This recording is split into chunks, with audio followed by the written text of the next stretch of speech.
కీర్తన గ్రంథం 92వ అధ్యాయం మొదటి వచనం. యెహోవాను స్తుతించుట యెహోవాను స్తుతించుట మంచిది. యెహోవాను స్తుతించుట మంచిది.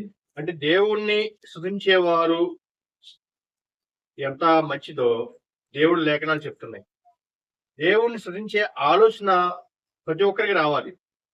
అంటే యెహోవా సన్నిధికి వెళ్ళటానికి చాలా ఆనందము, అదృష్టము. దేవుని సన్నిధిలో నివసించుట ఎంతో మేలు అంటాడు. దేవుని సన్నిధిలో అంటే మంచిది. యెహోవాను స్తుతించడం మంచిది. ఎంతమంది ఇలాంటి మంచిది పోగొట్టుకుంటున్నారు?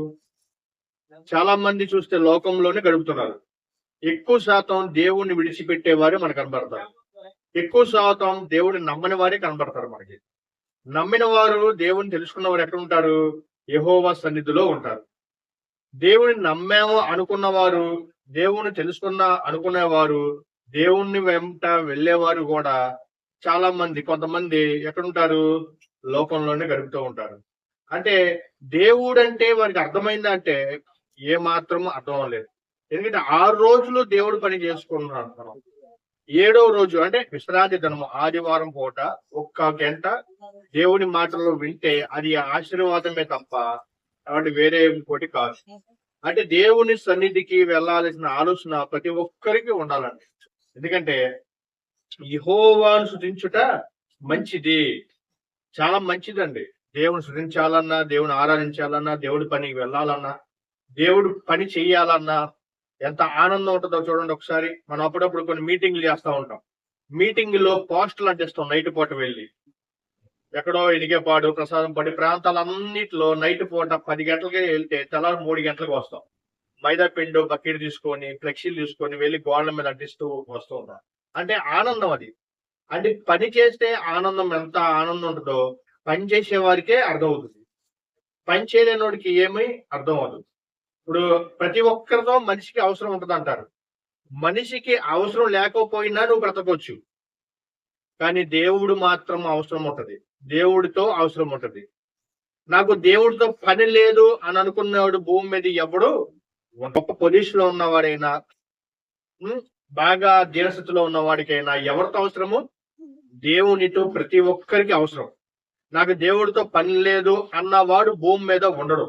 ఒకవేళ ఉన్నాడు అంటే ఆడు బుద్ధిహీనుడు. ప్రతి ఒక్కరికి దేవుడితో పని ఉంటది, అవసరం ఉంటది. మనుషులుగా నువ్వు బయట వాళ్ళు విడిచిపెట్టినా పర్వాలేదు, నీ స్నేహితులు విడిచిపెట్టినా పర్వాలేదు, నీ బంధువులు విడిచిపెట్టినా పర్లేదు, కానీ దేవుని మాత్రము విడిచిపెట్టకూడదు. ప్రతి ఒక్కరికి దేవుడితో పని ఉంది. నాకు దేవుడితో పని లేదు అని అనుకోవటానికి వీల్లేదు. ఎందుకంటే మనకి గాలిచ్చేది ఎవరు? దేవుడు. మనల్ని ఊపిరిచ్చేది ఎవరు? దేవుడు. మన ఊపిరి పీల్చుకోవటానికి కారణం ఎవరు? దేవుడు. మన గుండె కొట్టుకోవటానికి కారణం ఎవరు? దేవుడు.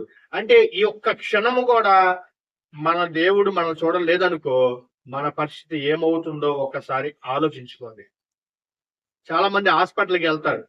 హాస్పిటల్కి వెళ్ళి ఆపరేషన్ జరిగిన తర్వాత దేవుడే బతికించారు అని చెప్తారు.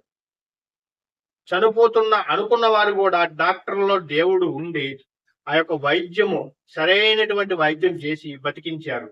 అప్పుడు మనం ఏమంటామంటే, వాళ్ళు ఏమంటారంటే, అమ్మో దేవుడే నన్ను బతికించాడు అంటారు. దేవుడే నన్ను బయటికి తీసుకొచ్చాడు అంటారు. నేను చనిపోతున్నాను అని అనుకున్న వారు కూడా బతికిన వారు చాలా మంది ఉంటారు. అంటే ప్రతి ఒక్కరికి దేవుడు అవసరం అండి. దేవుడు లేకపోతే ఈ ప్రపంచం మనుషులు ఎవ్వరు బ్రతకలేరు. అతను పెద్ద గొప్పవాడైనా సరే, ఎంత శాస్త్రవేత్త అయినా సరే, డబ్బున్నవాడైనా సరే, ఇన్ని పేరు ప్రతిష్టలు పొందుకున్న వాడైనా సరే, దేవునితో అవసరము ఖచ్చితంగా ఉంటుంది. దేవునితో అవసరము ఖచ్చితంగా ఉండాల్సిందే ప్రతి మానవుడికి. ఎందుకంటే ఈ భూమి మీద జన్మించిందే దేవుడు. ఈ భూమి మీద మనల్ని తీసుకొచ్చిందే దేవుడు. ఈ భూమి మీద మనల్ని పోషిస్తుంది దేవుడు. మనల్ని కాపాడుతుంది దేవుడు. అంతే కదండి. మనంతటా మనం వస్తున్నామా? రాలేము. అది దేవుని కృప, అది దేవుని దయ, ఆయన కనికరం ఉండబట్టి ఈ రోజు మనం అందరం ఇక్కడికి వచ్చి దేవుని సన్నిధిలో పాటలు పాడుతున్నాం, వాక్యం వింటున్నాం. అంటే దేవుడిని కాపాడుతున్నాడు, దేవుడు నేను కాపాడుతున్నాను అన్న మాట 91వ కీర్తన చూడండి. 91వ కీర్తనల 10వ అధ్యాయం. నీకు అపాయం ఏమీ రాదు. నీకు అపాయం ఏమియు రాదు. అంటే నీకు ప్రతి మనిషి ఈ రోజు భూమి మీద బ్రతుకుతున్నాడు అంటే దానికి కారణము తండ్రిని దేవుడు. నీకు అపాయం ఏమీ రాదు. ఏ తెగులును నీ గుడారము ఏ తెగులను నీ గుడారమును సమీపించదు. నీ మార్గములన్నిటిలో నీ మార్గములన్నిటిలో, మన మార్గములన్నిటిలో నిన్ను కాపాడుటకు మనల్ని కాపాడుటకు ఆయన నిన్ను ఆయన నిన్ను గూర్చి మనల్ని గూర్చి తన దూతను ఆజ్ఞాపించును. నీకు ప్రమాదం జరుగుతున్న ఆ టయానికి ఎవరు వస్తున్నారంటే తండ్రి అయిన దేవుడు దూతను పంపిస్తున్నాడు. నా కుమారుడికి ఏదో ఆపద ఉంది, ఏదో కష్టం ఉంది, ఏదో అక్కడ సంభవించే ఒక ఘోరమైంది ఉంది కనుక ఆ మనుషులకి కాపాడుతున్నాడు. అంటే ప్రతి మనిషిని ఈ రోజు కాపాడుతుంది దేవుడు అండి.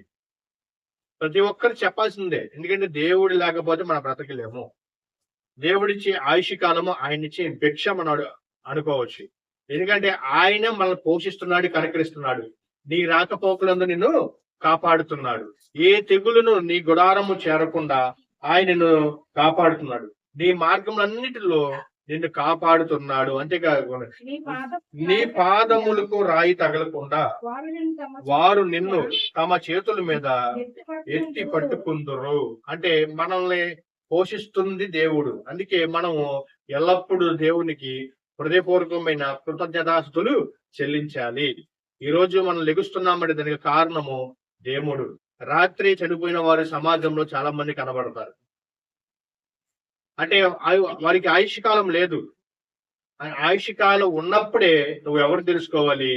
దేవుణ్ణి తెలుసుకోవాలి. అందుకే భక్తుడైన మరి దావీదు గారు అంటున్నారండి, యెహోవాను స్తుతించుట మంచిది, మహోన్నతుడా నీ నామమును కీర్తించుట మంచిది. మహోన్నతుడు తండ్రి అయిన దేవుడు, ఆయన ద్వారా మనము ఈ రోజు భూమి మీదకి వచ్చాము. ఆయన ద్వారా మనం తెలుసుకున్నాము. అంటే మంచిది, ఒక మంచి కార్యక్రమం. దేవుని సన్నిధికి వెళ్తున్నామంటే ఒక చాలా మంచి కార్యక్రమం అండి. మనమే కాదండి, మనకంట గొప్పవారు, రాజులు, చక్రవర్తులు, ఎమ్మెల్యేలు, మంత్రులు కూడా ఈరోజు క్రీస్తుని నమ్ముకొని ఆదివారం ఆరాధనలో పాల్గొంటున్నారండి. ఈరోజు ఒక ఐఏఎస్లు కానివ్వండి, ఒక ఐపీఎస్లు కానివ్వండి, పోలీసులు కానివ్వండి, లాయర్లు కానివ్వండి, జడ్జీలు కానివ్వండి, ఈరోజు మంత్రులు కానివ్వండి, క్రీస్తుని నమ్ముకున్నారండి వీరందరూ. ఎందుకంటే మన ప్రభువైన యేసుక్రీస్తు వారు మతం కాదు, మార్గము. ఆయన పరలోకానికి మార్గం చూపిన మహాన్నతుడైన దేవుడు యేసుక్రీస్తు వారు. అందుకే ఈ రోజు పవిత్రమైన రోజు, ఆదివారం పూట ప్రతి ఒక్కరు ఎక్కడ ఉంటారండి? దేవుని సన్నిధిలో ఉంటారు. అంటే రోడ్డు మీద వెళ్ళి చూడండి ఎంత మంది దేవుని సన్నిధికి వెళ్ళి వస్తారో. అంటే కొన్ని వారి పనులు మానుకొని దేవుడి దగ్గరికి వెళ్తున్నారు. ఎందుకంటే మనకి ఇచ్చింది ఆయుష్ కాలం ఆయనే, మనల్ని పోషిస్తుంది ఆయనే, మనల్ని కనికరిస్తుంది, కాపాడుతుంది, ఏ రాయి తగలకుండా కాపాడుతుంది ఆయనే. కనుకనే ప్రతి ఆదివారము ఆయన దగ్గరికి వెళ్ళాలి, ఆయన సన్నిధిలో మోకరించి ప్రార్థన చేసుకోవాలి, ఆయన గురించి పాటలు పాడాలి, ఆయన స్తుతించాలి, ఆరాధించాలి. ఆయన మాటలు వినాలి. విన్నామనుకోండి, వాక్యం నిన్ను రక్షిస్తుంది. దేవుని యొక్క వాక్యం నిన్ను పరలోకానికి చేరుస్తుంది. దేవుని యొక్క వాక్యము నిత్య జీవానికి నడిపిస్తుంది. కనుక ఒక వ్యక్తి మనకు కనబడతాడండి, అతడు దేవుడి గురించి అసలు బ్రతకకుండా చనిపోయాడండి. అతను ఎవరంటే ధనవంతుడు. ఎలా ఉన్నాడండి? భూమి మీద అతడు ధనవంతుడై ఉండి దేవుని గురించి ఆలోచించలేదు. నాకు దేవుడితో పని లేదని అనుకుని బ్రతికాడు ఎవరు? ధనవంతుడు. దేవుడి గురించి ఆలోచించకుండా బ్రతికాడు ఎవరు? ధనవంతుడు. అందుకే ప్రతి మనిషికి దేవుడితో అవసరం అండి. దేవుడితో ఖచ్చితంగా అవసరం. ఎందుకంటే నిన్ను కాపాడేది ఆయన ఉన్నప్పుడు నువ్వు ఆయన స్తుతించాలి, ఆరాధించాలి, అని తెలుసుకోవాలి, ఆయన వెంట వెళ్ళాలి. కానీ ధనవంతుడు మాత్రము వెళ్ళలేదండి. ధనవంతుడు మాత్రము దేవుని తెలుసుకోలేదండి. కానీ చనిపోయిన తర్వాత ధనవంతుడు ఎక్కడికి వెళ్ళిపోయాడు? పాతాళానికి వెళ్ళిపోయాడు. కాబట్టి కొద్దిగా ఎండ ఉంటేనే ఎండలో మనం తిరగలేమండి. ఒక్క 10 నిమిషాలు ఎండలో నడిచామనుకోండి, ఒళ్ళంతా చెమట పట్టేసి ఎక్కడ నీడకి వెళ్తామో, నీళ్ళలోకి వెళ్ళాలా అని అనిపిస్తుంది శరీరం. అలాంటిది ధనవంతుడు భూమి మీద బ్రతికాడు. ఆయనకి ఆయుష్ కాలం దేవుడే ఇచ్చాడు, ఆయన పోషించాడు, కనికరించాడు, కాపాడాడు. కానీ చనిపోయిన తర్వాత ఎక్కడికి వెళ్ళిపోయాడు? అక్కడికి వెళ్ళిపోయాడు, పాతాళానికి వెళ్ళిపోయాడు. చూడండి ఆ మాట చూడండి ఒకసారి. లూకా గారు రాసిన సువార్త ఉంటుంది 23వ వచనం. అప్పుడు అతడు పాతాళంలో బాధపడచ్చు. అంటే అప్పటి వరకు శరీరంతో ఉన్న ఆత్మ ఉన్నప్పుడు భూమి మీద ఉన్నాడు. భూమి మీద నుంచి ఏమండి భూమి మీద నుంచి ఆ శరీరము ఆత్మ వెళ్ళిపోయిన తర్వాత శరీరము మట్టిలో కలిసిపోయింది. ఆత్మ ఎక్కడికి వెళ్ళిపోయిందండి? పాతాళానికి వెళ్ళిపోయి అప్పుడు అతడు పాతాళంలో బాధపడొచ్చు. కన్నులెత్తి దూరం నుండి అబ్రాహామును అతని రొమ్మున ఆనుకుని ఉన్న లాజరును చూచి, ఏమండి, ఎప్పుడైతే అతడు దేవుడి కొరకు బ్రతకలేదో, దేవుడి గురించి ఆలోచించలేదు, అంటే ఏ మనిషి అయినా చనిపోతాడు సంగతి తెలుసు కదండి మనకి. ప్రతి మనిషి చనిపోతాడు. అంటే భూమి మీద నీకు ఆయుష్య కాలం ఇచ్చినప్పుడు నువ్వు దేవుడి గురించి బ్రతకలేదనుకో, దేవుడు నిన్ను చూస్తాడు అంతే. చూస్తాడు. చూసి చూసి చూసి ఎక్కడ పట్టుకుంటాడు? పాతాళంలో పట్టుకుంటాడు. ఎందుకంటే పాతాళంలో అయినా నేనున్నానంటాడు, పరలోకమందున నేనున్నానంటాడు. ఎవరో ప్రభువైన యేసుక్రీస్తు వారు. భూమి మీద కూడా నేనున్నానంటాడు యేసుక్రీస్తు వారు. అంటే పాతాళం వెళ్ళిపోయిన తర్వాత ఇంకా రక్షించడానికి ఎలాంటి వీలు లేదు. ఎవరు నిన్ను రక్షించరు. రక్షణ అనేది భూమి మీద ఉన్నప్పుడే నీకు రక్షణ. రక్షణ అనేది నువ్వు సజీవుగా ఉన్నప్పుడే నీకు రక్షణ. రక్షణ అనేది శరీరంలో ఆత్మ ఉన్నప్పుడే నీకు రక్షణ. ఈ ఆత్మ ఈ దేహంలోంచి వెళ్ళిపోయిన తర్వాత ఎక్కడికి వెళ్ళిపోయాడు? అతడు పాతాళానికి వెళ్ళిపోయాడు.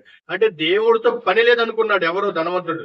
దేవుడితో నాకు పని ఏంట్లే, దేవుడి గురించి ఆలోచించేది ఏంట్లే, దేవుడి గురించి వెళ్ళాలా అనే ఆలోచనలో ఉండిపోయి ఎవడు బ్రతినంతకాలం బ్రతికాడు.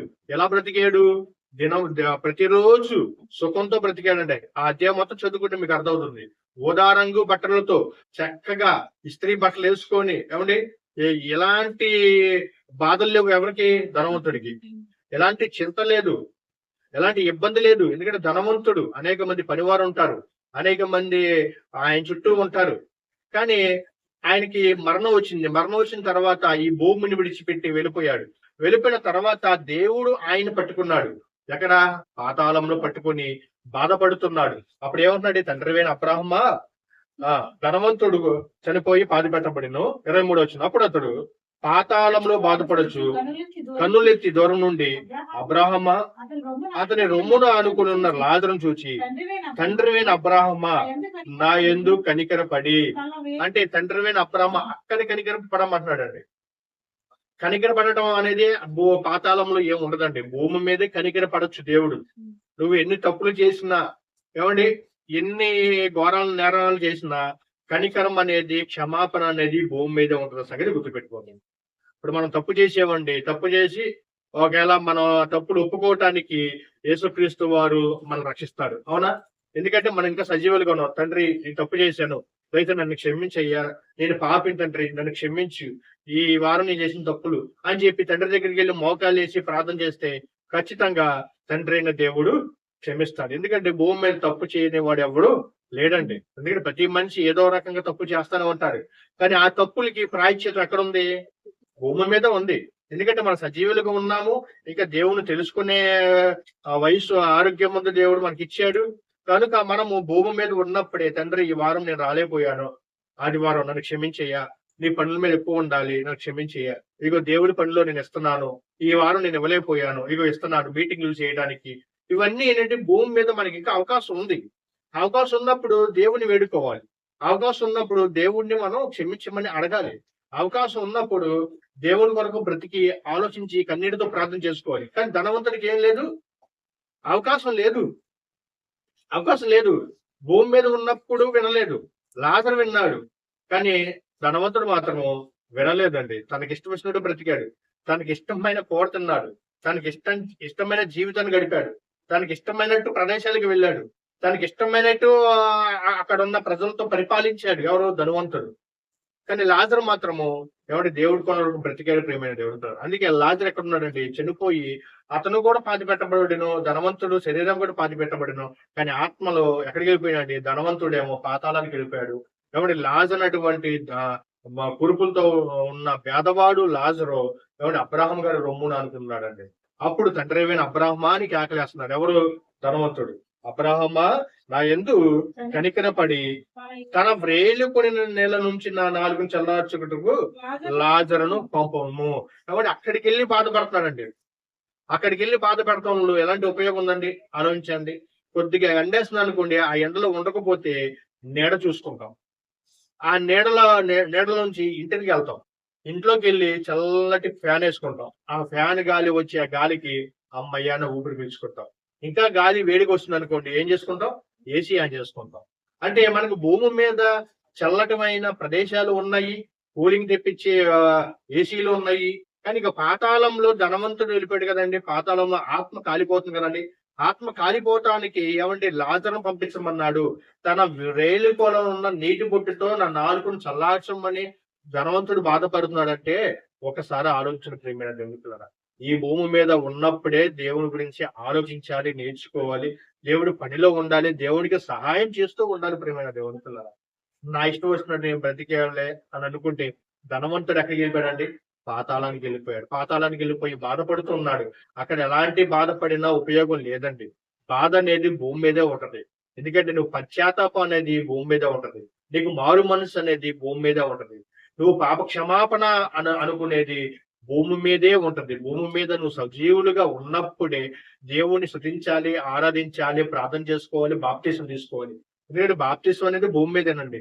పాతాళానికి వెళ్ళిన తర్వాత నేను బాప్తీసం తీసుకుంటానంటే అది కుదరదు. పాతాళానికి వెళ్ళిపోయిన తర్వాత నేను యేసుక్రీస్తు వారి గురించి తెలుసుకుంటానంటే కుదరదు. పాతాళానికి వెళ్ళిపోయిన తర్వాత యేసుక్రీస్తు వారు మన పాపాలు క్షమించమని కోరినా కుదరదు.